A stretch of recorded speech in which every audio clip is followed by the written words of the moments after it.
আব্দুল বালিকা বিদ্যালয় কর্তৃক আয়োজিত আজকের এই অনলাইন ক্লাসে প্রিয় শিক্ষার্থী তোমাদেরকে স্বাগত জানাচ্ছি আমার অনলাইন ক্লাসে। আমি গত ক্লাসগুলোতে কয়েকটা ক্লাসগুলো তোমাদের কম্পিউটিং সায়েন্সের উপরে কয়েকটা ক্লাস নিয়েছিলাম। তো আজকে আমি ওই ক্লাসে বলেছিলাম যে তোমাদের আজকে নতুন একটা টপিক নিয়ে হাজির হব। আর যেটা হোক, আমি তোমাদের মনে হয় ক্লাস 9-এর ভিতরে 9-এর মধ্যে প্রায় ট্রান্সফরমেশনের যত রুলস আছে সবগুলো আমি কমপ্লিট করছিলাম মনে হয়। তাই তোমরা এখন ক্লাস 10-এ আমি আজকে তোমাদের একটা বরিশাল বোর্ড 2017 সালে ট্রান্সফরমেশন অফ সেন্টেন্সের উপর যে 10টা সেন্টেন্স পরীক্ষা হয়েছিল, আমি এগুলা টেস্ট পেপার থেকে ওগুলা নিয়ে আজকে একটু আলোচনা করব।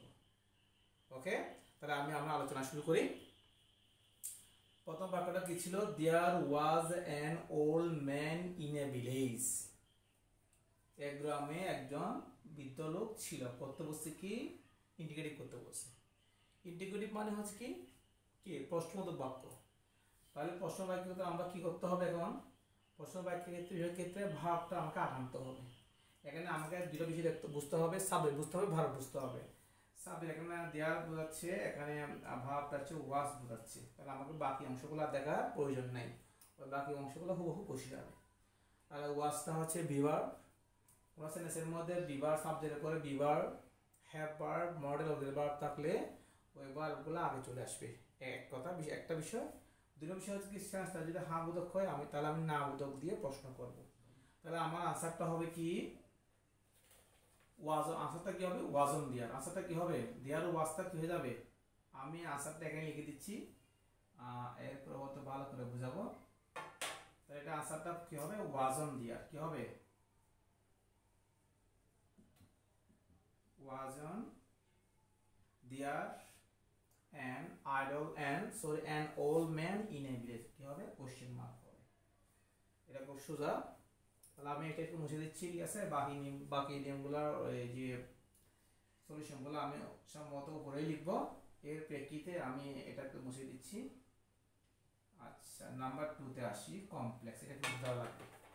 হি was very poor but honest. সে খুবই গরিব কিন্তু সৎ। করতে বসে কি? কমপ্লেক্স। তাহলে এখানে আমাদের একটা বিপদ দেখতে হবে কি? বাট ওয়ার্ডটা আছে। তাহলে আমার চার্টে যে তোমাদেরকে যে চার্টগুলো ক্লাস 9 আমি দিয়েছিলাম, ওখানের মধ্যে কমপ্লেক্সে দো থাকলে কম্পাউন্ডে বাট, আর সিম্পলে ইনস্পাইট অফ আর ডেসপাইট বসে। সেক্ষেত্রে আমি তাহলে কমপ্লেক্স, তাহলে কমপ্লেক্সের নিয়ম হচ্ছে কি? শুরুতে কি বসবে? শুরুতে দো বসবে। শুরুতে কি বসবে? দো বসবে। তাহলে আমার আনসারটা কি হবে? এখানে আমি আনসার কি লিখতেছি, আনসারটা কি লিখবো? দুটো উঠে এটা উঠে যাবে। দুটো উঠে কি হবে? শুরুতে বাটটা উঠে শুরুতে দোল হবে। তাহলে আমি কি লিখবো? হি ওয়াজ ভেরি পুয়ার, কমা দিব। আমি একটু আনসারটা লিখিনি, তাও বুঝে দিচ্ছি। হি ওয়াজ অনেস্ট। এখানের মধ্যে তোমরা আমাকে প্রশ্ন স্যার এখানের মধ্যে আপনি হি ওয়াজটা কোথায় পেলেন? এটা একটা প্রশ্ন আসতে পারে, ঠিক আছে? আসলে এখানে কম্পাউন্ড সেন্টেন্স, এটা একটা কম্পাউন্ড সেন্টেন্সের মধ্যে he was very poor but he was honest. এখানে হি ওয়াজটা কি রাখছে? ওরা উজ্জ্বল রাখছে। কিন্তু তোমাকে কম্পাউন্ডে তুমি একই সাবজেক্ট আর ভার্ব থাকবে, সেটা তুমি উজ্জ্বল রাখতে পারবে।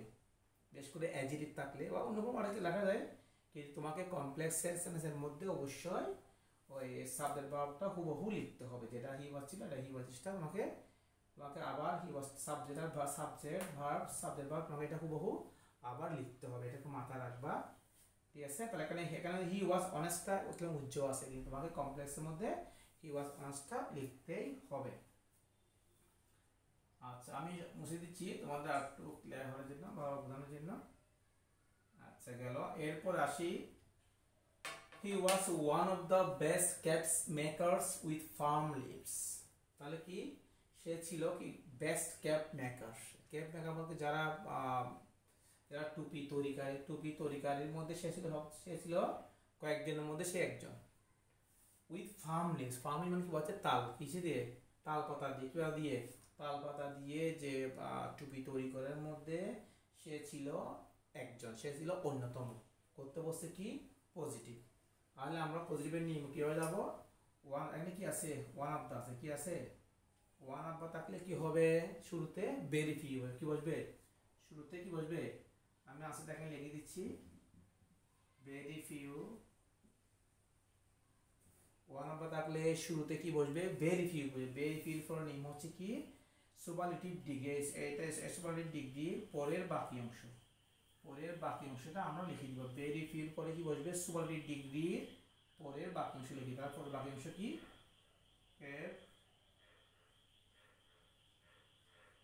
মেকার্স উইথ ফার্ম লিভস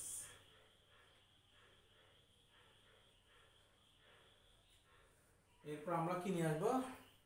তাহলে ভেরি ফিউ পরে কি আসবে? সুপারলেটিভ ডিগ্রির পরের বাকি অংশ লিখে দিব। এরপরে কি আনবো? ভার্ব আনবো। ভেরি ফিউ ক্ষেত্রে নিয়মিত ইস থাকলে ওয়াস, ইস থাকলে আর আনবো, ওয়াস থাকলে ওয়ার আনবো।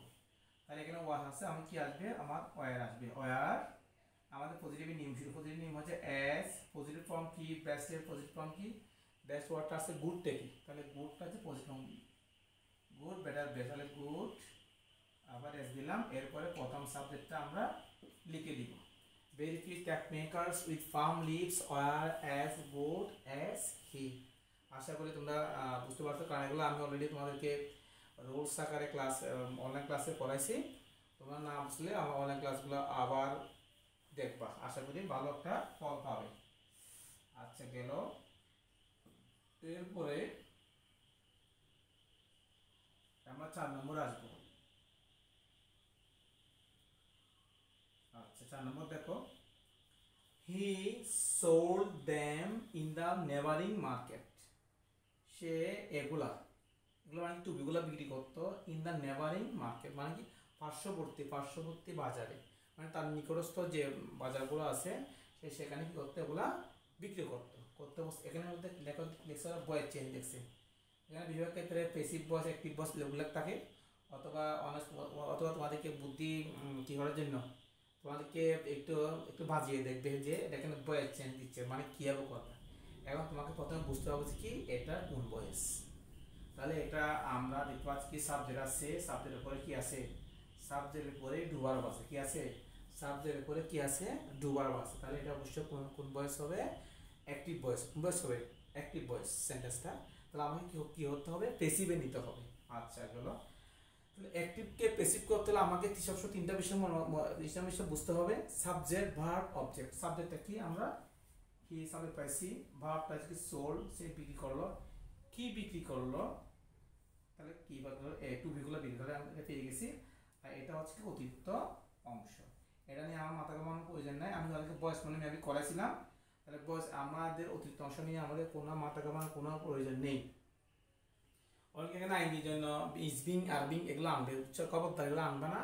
তো আমাদের বয়সের প্রথম প্রাথমিক শর্ত হচ্ছে কি তোমাকে সাবজেক্টের পরে ভার্ব বা অবজেক্ট পেয়ে গেলে বাকি অংশ নিয়ে তোমার মাথা ঘামানোর কোনো প্রয়োজন নেই। অংশটাকে তুমি হাত দিয়ে ঘুরে দিবা। তুমি হি সোল্ড দেমকে পেসিভ ভয়েস করবা, ঠিক আছে? তাহলে দেমকে শুরুতে আনলে কি হবে? দেমকে কি হবে? দেম সাবজেক্ট হিসেবে দে হয়ে যাবে। দে সোল্ডটা হচ্ছে বি2, তাহলে আমি বি2 নিয়ম হচ্ছে কি ওয়াস ওয়ার বি3। তাহলে দে ওয়ার বি3 সেলস সোল্ড এটা same sold. They were sold. আচ্ছা দে আর সোল্ড বাই লেখার আগে কি করব? অতিরিক্ত কথাটা লিখে দিব। In the neighbouring market, neighbouring market লিখছি না? তারপর বাই হিম, বাই হিমটা এখানে কি হবে? বসে যাবে। আশা করি তোমরা বুঝতে পারছো। আচ্ছা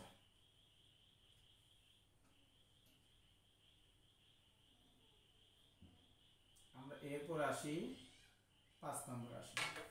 5 নম্বরটা একটু বোঝানো লাগবে, কম্পাউন্ডার বিষয়টা আছে, আমি একটু লিখে নিই। আচ্ছা দেখো, earning money in this way, এভাবে এভাবে এভাবে উপার্জন করে, এভাবে উপার্জন করে। হি দাস, সে এভাবে, হি দাস মেনটেন হিজ ফ্যামিলি, সে তার এভাবে কি হতো পরিবারে ভরণ পোষণ করতো। তাহলে এখানের মধ্যে আমাকে বুঝতে হবে যে কি এটা কি করতে বসছে, তোমার কম্পাউন্ড করতে বসছে। তাহলে এটা যেহেতু 12 সাথে আইনজি দিয়েছেন, সেটা শুরু হয়েছে, আর এখানে যেহেতু কি নেই ভার্ব, এখানে একটা সাবজেক্ট একটা ভার্ব আছে, তাহলে এটা অবশ্যই কোন সেন্টেন্স, সিম্পল সেন্টেন্স। তাহলে আমাকে কি করতে হবে, সিম্পলকে কম্পাউন্ড করতে হবে। সিম্পলকে কম্পাউন্ড করা খুবই সহজ। সেটা হচ্ছে কি, কম্পাউন্ডের নিয়ম হচ্ছে কি দুইটা সাবজেক্ট দুইটা ভার্ব, দুইটা সাবজেক্ট দুইটা ভার্ব। তাহলে আমাকে এই অংশটা কি করতে হবে, এই অংশের মধ্যে আমাকে সাবজেক্ট এবং ভার্বটা খুঁজে বের করতে হবে। তাহলে এসএনএস যেহেতু সাবজেক্ট নাই, তাহলে আমি কি করব, এসএনএস এর মধ্যে যেহেতু সাবজেক্ট নাই, এই অংশের ক্লজের মধ্যে যেহেতু সাবজেক্ট নাই, তাহলে আমি কি করতে হবে, প্রথম ক্লজে যে সাবজেক্টটা আছে ঠিক ওই ক্লজটাই আমি সাবজেক্ট হিসেবে আবার আনবো। তাহলে হি কে আনলাম, এরপরে সাবজেক্ট আনবো, সাবজেক্টের পরে আমরা আর্নিং ওয়ার্ডটাকে আমি ভার্ব নিয়ে ভার্বে চেঞ্জ করবো। কেউ চেঞ্জ করতে পারবো, যে সাবজেক্ট আমি আছি ও সাবজেক্ট পরে ভার্বটা যে ফর্মে আছে আইনযুক্ত ওয়ার্ডটা ঠিক সে ফর্মেই হয়ে যাবে। তাহলে এটা মেইনটেইন পাস্ট ফর্ম, তাহলে এটা আর্নটা কি হতে হবে, পাস্ট ফর্ম করতে হবে। তাহলে আর্ন EARN পাস্ট ফর্ম হবে, he earn money in this way. তারপর আমরা কি আনবো, এন আনবো, কি আনবো, এন আনবো। এন্ড তোমরা যারা সাবজেক্টটা লিখতেও পারো, এই সাবজেক্টটা তুমি অ্যাকচুয়ালি আমাদের কমন ইমেজ দুটো সাবজেক্ট দুটো ভাব, তবে সাবজেক্ট যদি একই হয় এন্ড এরপর সাবজেক্টটা লিখলেও হবে না লিখলেও হবে। এন্ড তাহলে আমি লিখতেছি না, এন্ড দাস মেইনটেইন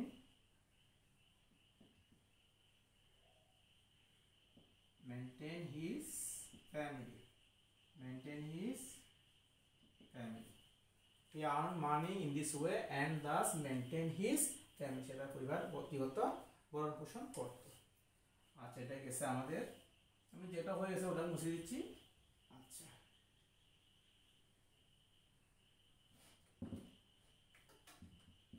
এরপরে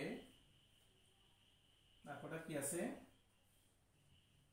one day he could not but go to market, one day he could not but go to market করতে বসে কি অ্যাফার্মেটিভ করতে বসে। আমাদের একটা নিয়ম আছে, মাস্ট থাকলে মাস্ট, হ্যাভ টু থাকলে ক্যান নট বাট, আর হ্যাড টু হলে could not but. Had to হলে নেগেটিভ কি হবে, কুড নট বাট হবে। তাহলে এখানে যদি উল্টা আছে, কুড নট বাট হলে কি হবে, মাস্ট হবে। দেখেন আমি কি লিখবো আনসারটা, ওয়ান ডে লিখে গেলে আমাদের যা আছে তার বাকি ওয়ার্ডগুলো তো বসে যাবে।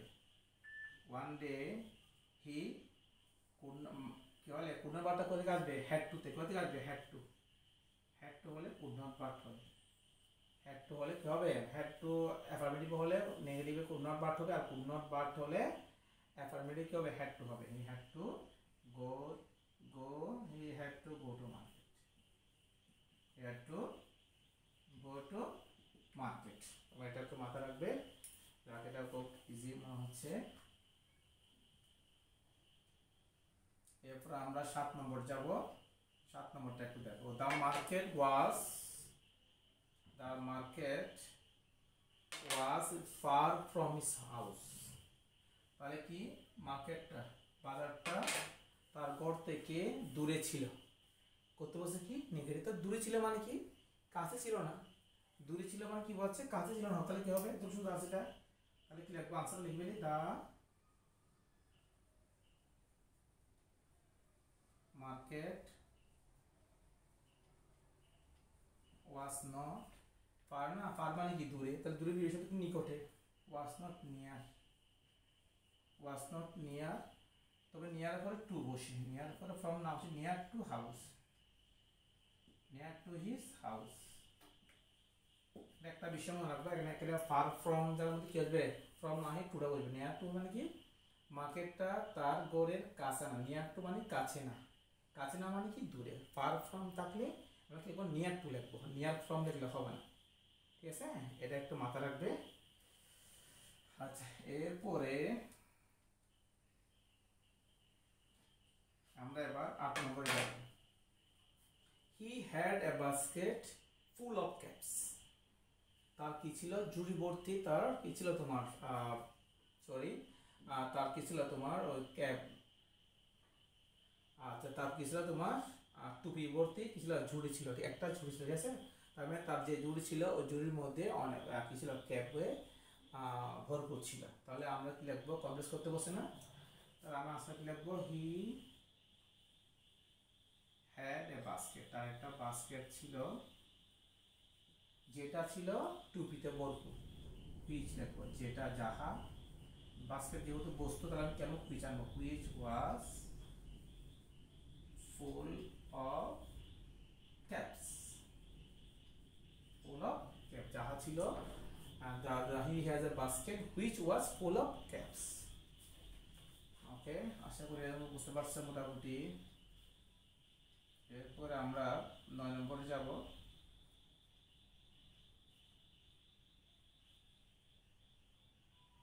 এটা একটু বোঝা লাগবে, এটা একটু কঠিন আছে। হি ওয়াজ টু টায়ার্ড টু ওয়াক, মানে কি সে এতই ক্লান্ত ছিল যে কি সে হাঁটতে পারলো না। তাহলে করতে হবে কি, কম্পাউন্ড করতে হবে। এটা আছে যে সিম্পল, কারণ একটা সাবজেক্ট আছে একটা ভার্ব আছে, এখানে কি নেই, সাবজেক্ট ভার্ব নেই, মানে ফাইন ভার্বটা নেই, এটা বোঝাচ্ছি। আচ্ছা, তাহলে এক্ষেত্রে আমাকে কম্পাউন্ড করতে কি করতে হবে, কম্পাউন্ড ক্ষেত্রে নিমজ কি টু থাকলে কি হবে, টু থাকলে বেরি হবে, তাহলে কি হবে, টু থাকলে বেরি বসাবো। আমি একটা আনসারটা কি লিখি না আগে, আনসারটা কি হচ্ছে, he was very tired,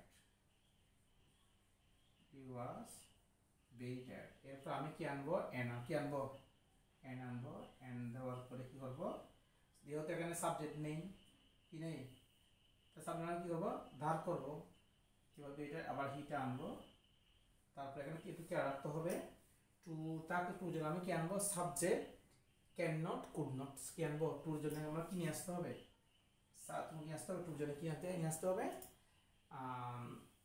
subject তো লিখছি আমরা, কি লিখবো, ক্যান নট, কুড নট লিখবো। তাহলে এখানে দেখবে যেহেতু পাস্ট টেন্সে আছে, কুড নট লিখবো, he could not,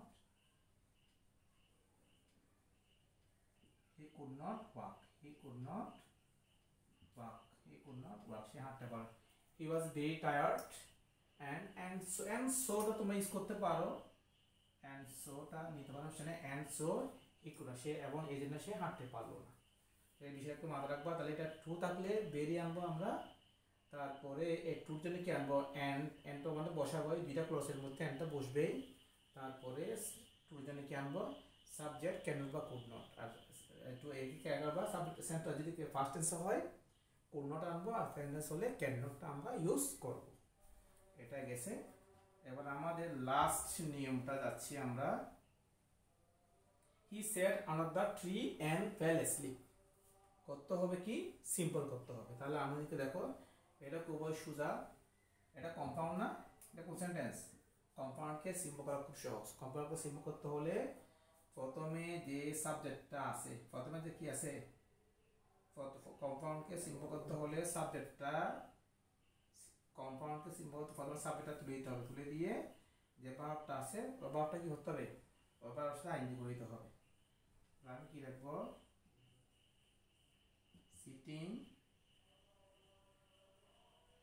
under the tree, sitting under the tree, TRW, sitting under the tree, ওই এনটাকে তুলে দিয়ে ওই সাবজেক্টটা এখানে এসে বসবে, একটু কমা আনতে পারো, হি ফেল অ্যাসলিপ, হি ফেল অ্যাসলিপ, এটা হচ্ছে আমাদের আনসার। তাহলে মনে থাকবে কম্পাউন্ডকে সিম্পল করা খুব সহজ, সাবজেক্টটা তুলে দিয়ে ভার্ব যেটা আছে প্রেজেন্ট ফর্ম করে আইএনজি করে দিব, এনটাকে তুলে দিয়ে কমা দিব, ওই সাবজেক্টটা দিয়ে ওখানে বসবে। যাক, এটা মোটামুটি তোমাদের আজকে আমি ট্রান্সফরমেশন একটা আলোচনা করছি মোটামুটি। এর পরবর্তী সময় হতে আমি আরো বিষয় নিয়ে আলোচনা করবো। আসলে তোমরা কমেন্টে লিখবা যে তোমরা কোন জিনিসটা বুঝো না, ঠিক আছে, একটু চেষ্টা করো, আমি চেষ্টা করি তোমাদেরকে মোটামুটি দেখি। নেক্সট ক্লাস হতে তোমাদের সাথে আমি জুমে ক্লাস আসলে সময় হচ্ছে না, হচ্ছে না, সিচুয়েশন হচ্ছে না। মনে করো সোমবারে আমাদের স্কুলে কাজ থাকে, এই জন্য আমরা আসলে জুম ক্লাস নিতে পারি না। দেখি চেষ্টা যদি পারি আগামী সোমবারে জুম ক্লাস নেওয়ার জন্য চেষ্টা করব। তো এই পর্যন্ত সবাই ভালো থাকিও, ওকে, আল্লাহ হাফেজ।